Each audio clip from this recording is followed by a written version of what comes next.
Marty, welcome aboard to the show. So happy to have you here today. Thank you so much. It's great to be here.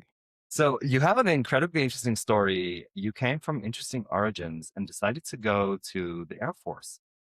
Give us the backstory there. How did that happen? Was it scary? Was it interesting? Did anybody tell you to do it, or was it all on your own? Thank goodness my folks are no longer on the planet or they wouldn't be able to listen to this one. I grew up in central Pennsylvania in a very small, heavily dominated Amish Mennonite community, which I'm sure other people have already heard this story.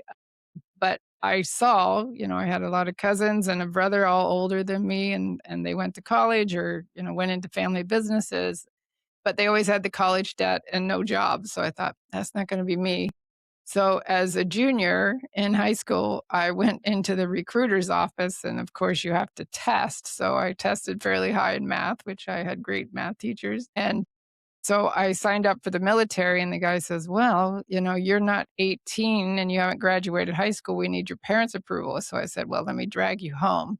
So I took him home. My parents were super pissed, and they did sign, and a year later, I turned 18 and graduated high school within 2 weeks, and I was gone. And at 18, honestly, just fresh 18, you don't know what to be afraid of. It's just an adventure. And so it was probably one of the best decisions in my life, actually. But it was probably a little rocky in the beginning, yes. What was that? Was there any moment where you're like, "Oh my God, why did I do this? Like, this is awful. I did I make a mistake?" Or was it pretty much smooth sailing? And I have a feeling it's the fire.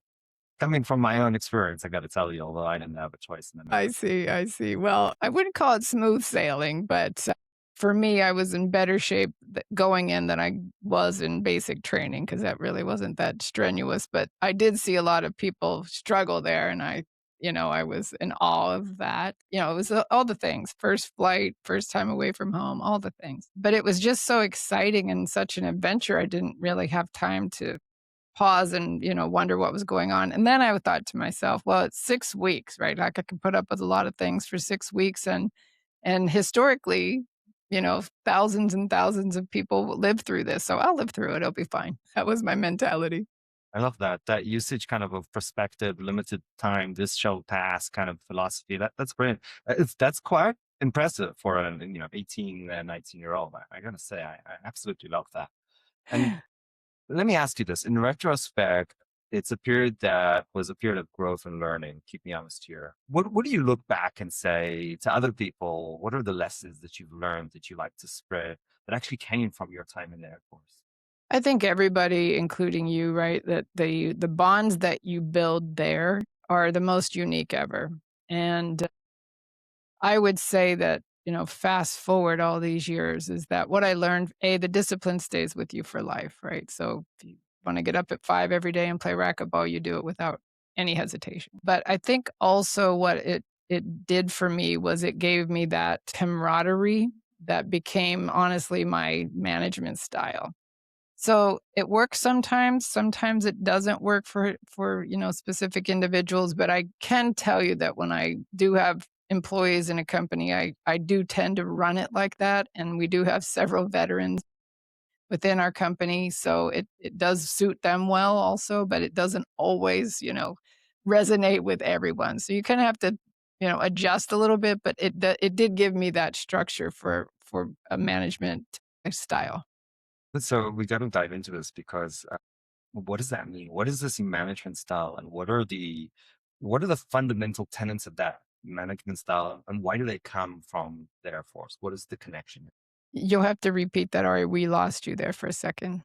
Absolutely. So tell me more about this management style. You said it's unique, and you said it meets some people, meets doesn't meet others, and so you adjust. But what is that management style? Tell us more. I think it's more of, let's just get the job done mentality of, what do we want to do if we say this is what we're going to do. Let's just, use something fun. We're going to the moon, right? And the majority of people in the military, okay, great. You know, this is what we're going to do. Like this is the first step, or this is where I'm going to help, or whatever. And it's just to get that job done, right? Where they sometimes people need a lot of structure. Like, oh well, Yeah. how are we going to do that? Yeah. We'll get to how, but I need you to get on board that we're doing it first, right? So sometimes the how people will slow it down or they don't want to run as fast as we run kind of thing. So there is a balance. I've learned that, my way is not always the most effective. There is a balance there of, trying to get people to get on board and give them structure and goals and definitions as opposed to like, look, get on the train or get off, that kind of mentality. Is this something that you think is almost a personality type? Is it something that you look for while hiring? Mm, I think there is people, within the hiring, if that's what, we look at who comes into our group well, is that you certainly need a mix, right? It can't all be, gung ho kind of environments. Yeah, the rah rahs. But there has to be the ability to make a decision, the ability to look forward, and also honestly, I think the most interesting characteristic that you have to have is you have to be curious, right? Like if you just want to do the job and check the box off on a piece of paper and not understand why that part did that or why that, you know, we were talking earlier about radars, why is that doing that? If you don't have the curiosity behind it, you probably aren't in the right spot in the company. Yeah. Is curiosity that something that you either have or don't have, or is that something that can be taught? And when you think about, your family, your employees, is that something you try to teach? I think you have to find out what motivates that particular employee that makes them curious, right? I'm not gonna be Hold on, curious about that's really everything, right? interesting. So you're saying there is a way to help people get there through motivation. Explain, if you can, tell a story or give an example of no name if you want, of how that happened, how that worked. That would be so wonderful. I'd probably give you the most interesting one, and maybe without knowing the characters, it won't be quite as interesting, but so when I bought the company, there was a couple employees that came with it, a couple. And as we grew it, it turned quickly and we had, we doubled and tripled the amount of employees rather quickly. But there was a residual employee that just wasn't getting on board. And I didn't think he would stay actually, but he had just great skill, just wasn't applying himself. And for a long time, a couple years, I couldn't figure out what motivated this guy. And after I figured it out and I turned that trigger on, it happened to be he was very family driven and very just a fabulous father, right? And still is to this day. And once I realized that, I was trying to figure out, okay, how do I motivate him that does this? So That's a there hard was an one. award, he didn't want to travel for it. I know it is. Yeah. And he was a bit hard-headed and I'm hard-headed, so it was a bit of a, banging. So he had done so well that the company won an award and on his efforts and behalf, and, he didn't wanna go get it. And I thought, "Okay, I'm not gonna force him to go get it, but what I am gonna do is take the money that I would have spent for him to go get this award, and I gave it to him to take his family to a ball game." Brilliant. And that was the turning point Brilliant. immediately, right? So How immediately did you figure out the kind of what was that thing that he deeply cared about? Well, and because it took a while, right? So there was a process there. What was your kind of steps and learnings in that process? I think incentive design is probably one of the most fascinating things. So it's incredibly important, I would say. And I think, keep me honest here if you disagree. I think that money is almost never the right answer. Sure, people need to be absolutely compensated fairly, absolutely, but throwing more money at a problem doesn't always solve. no. That I totally agree with you, yes, the money at some point is not the motivator for sure. You gotta be able to live well, pay your bills, all these things, and feel like you're worth, you're getting paid for your worth. But it's more than that, right? It is that the company's invested in you personally, right? Like we try to find what motivates people so that we understand, what drives what gets them out of bed to get to work every day. That's really what you find. Brilliant. I love that. I think it's an art that you don't always see. Definitely not with the big corporations. Sometimes I wonder how some people in these massive corporations ever became managers because they really don't care of their people. So, Marty, I just want to take a moment here to say I appreciate you because good leaders and good bosses are kind of hard to find, unfortunately, in today's day and age. So I think that's wonderful. It's delightful. I want Thank you. to. I think it's easier when you're small, right? We're not Intel or some large corporation.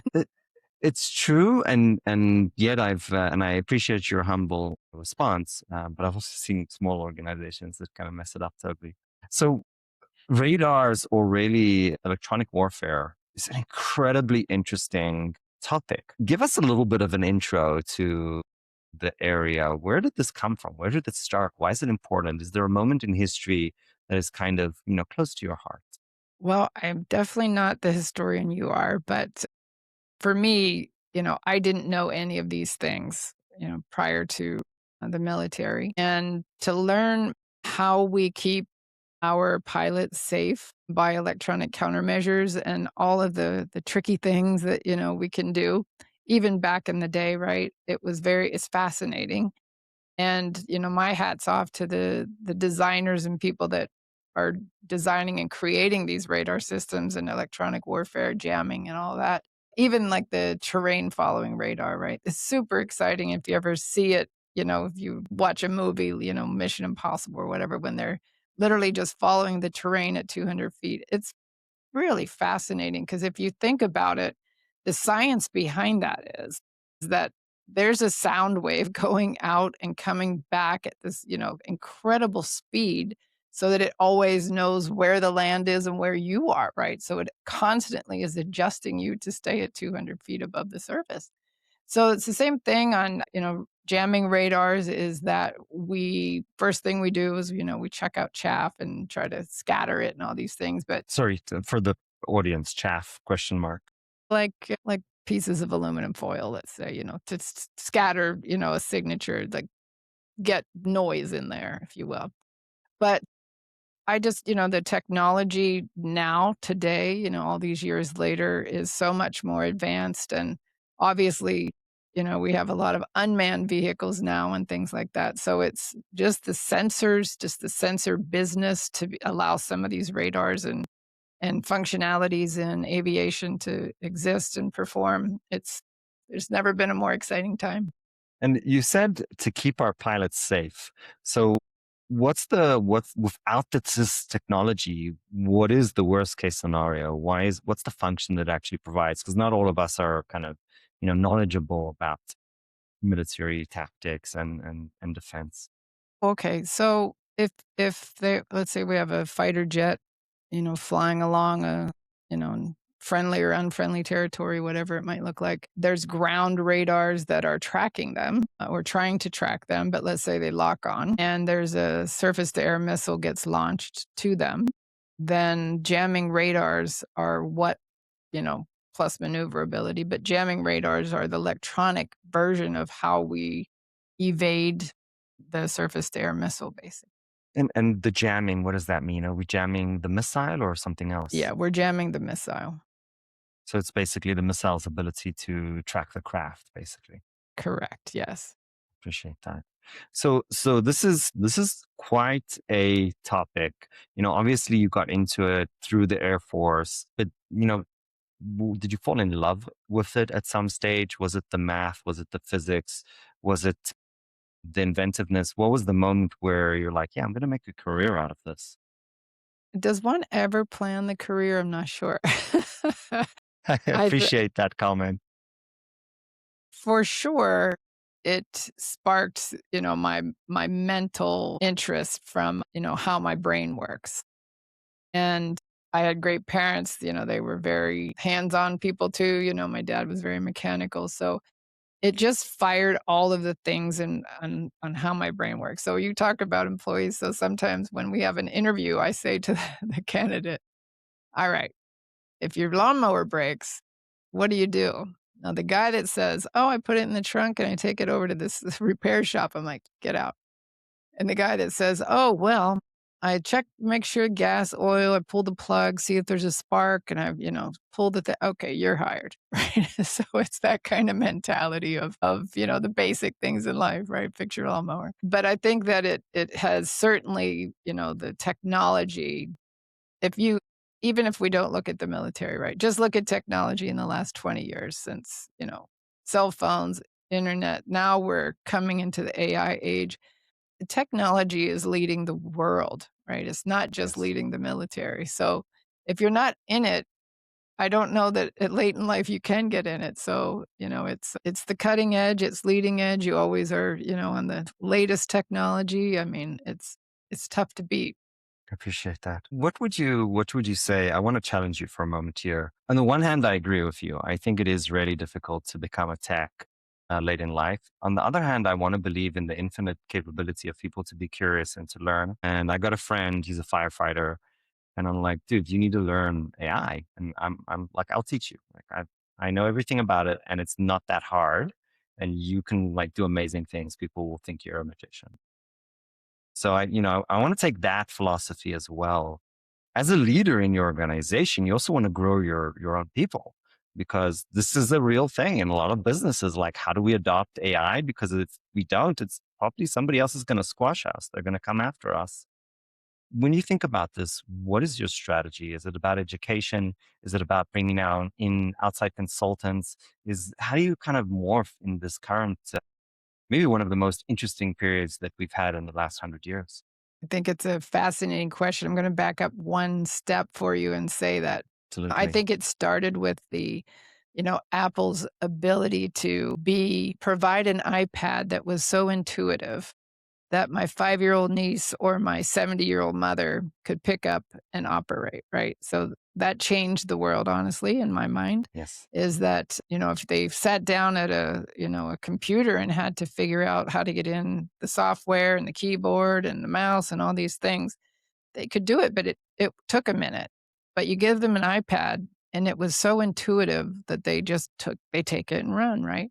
So I think that changed the trajectory of how we learned, and I think that AI just is a very far extension of that, is that now, the learning curve is almost immediate, but I think we have to figure out, like everybody's talking, what are we gonna do with this AI? Right. And you're asking about what we're doing as a company. I can assure you that we're doing all the things you said. We've brought in consultants, we've powwowed together, Yeah. we use it. I think, our marketing team has done an amazing job using it, but we want, more use of it in our financial platforms, on our ability to price. We have historical data for 10 years. We want to know, where the trend is, where do we win, where do we lose on this part number, all of these things. And we're attacking it on all fronts for sure and trying to stay ahead of the curve, honestly. It's not a question that has a great answer because it's incredibly difficult, but nobody has the answer. But I think these are all the right directions, and it kind of scares me because we don't know where this is going and how it's going to evolve. What are the things that keep you up at night when it comes to evolving technology? Well, great question there. First off, I am the biggest non-social media person in the company or in my Thank in you. my world, honestly. So, I'm hoping that AI does not, proliferate the AI, falsification of, what 16-year-old girls should look like and, all these things that affect my personal life, my nieces and things. So it scares me that the dissent and division of humanity basically is going to proliferate because we're now going to be fed information that was not generated by the human heart or even the human mind. I mean, this in fairness, this we call it fake news now, and we call it AI slop, and tomorrow, whatever it's going to be. But this idea of propaganda has been around for hundreds, if not thousands, of years, and it's incredibly difficult. It really is. My dad used to tell me that if you want to read the truth, read the Democrats newspaper, read the Republicans newspaper, read three other newspapers, read what everybody says. All of them are wrong, but all of them have some part of the picture, and that's incredibly hard work. Like that's not something that people want to do. And in fact, to be brutally honest, not a lot of people want to read the newspaper. They want to get that, that tagline of information. And I got to tell you, most of the taglines are wrong. Even compared to the article itself, like the article tells a whole different story. That's just what we call modern day clickbait, right? Is what those, you know. So, I mean, I'm so frustrated. I don't know what to do. I don't know how to teach my children on this topic. What would you advise? How do we become, better as humans when it comes to consuming information? And I have a 12-year-old daughter, so this is definitely a very personal question.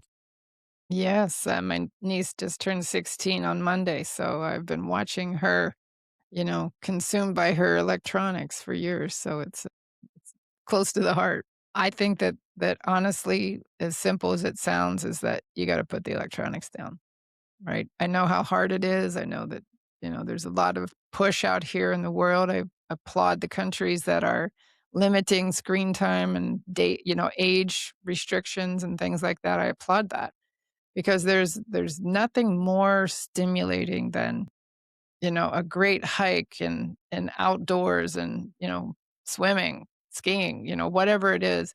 But if we're losing the basics of life, because we're sucked into the electronics, and I would say the next generation is gonna struggle mightily if mentally struggle mentally if they cannot, expand their joys in life away from the electronics, honestly.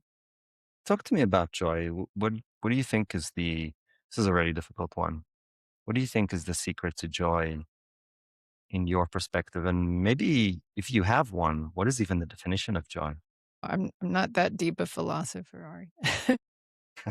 I think it's very individual, right? So, again, I come back to my family. My parents were super. We didn't have much money, but they were big on adventure.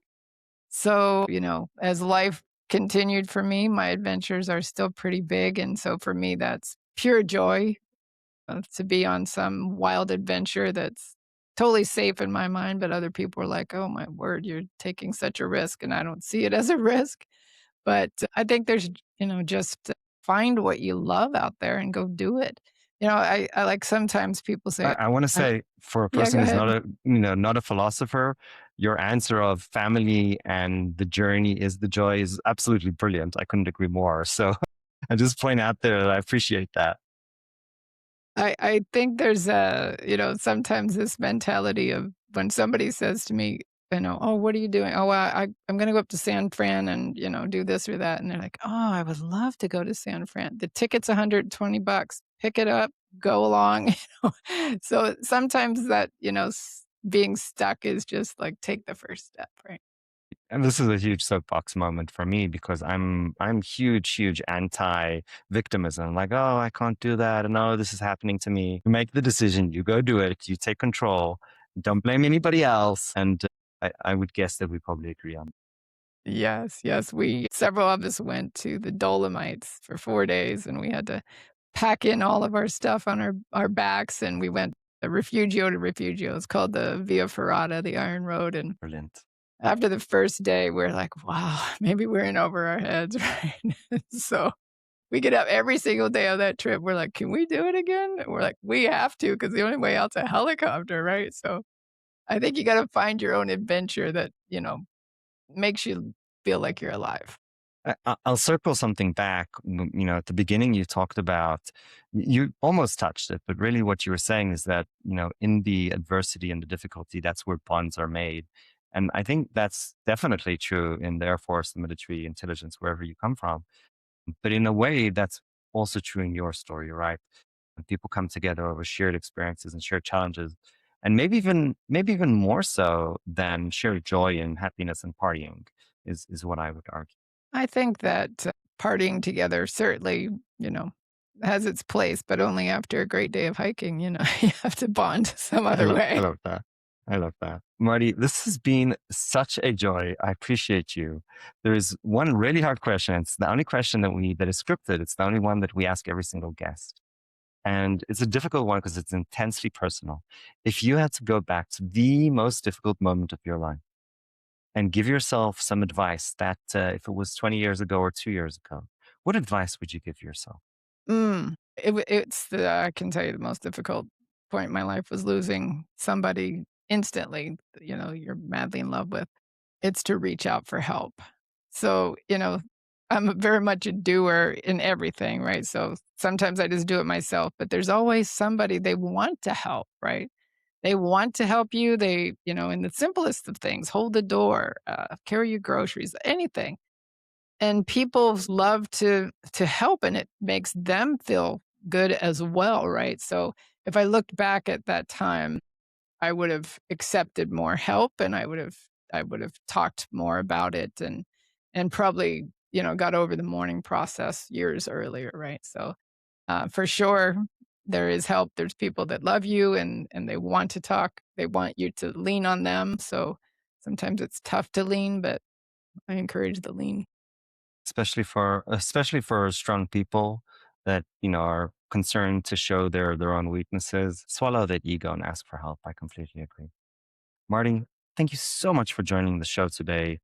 This was brilliant. I appreciate you. And you know what? I'm going to give you a very rare thing. I'm going to ask for you to come back. Awesome. Thank you. It's been great talking to you, and I would love to dive in a little bit on your history as well because it's intriguing. I appreciate that. Thank you so much. Okay. Thank you.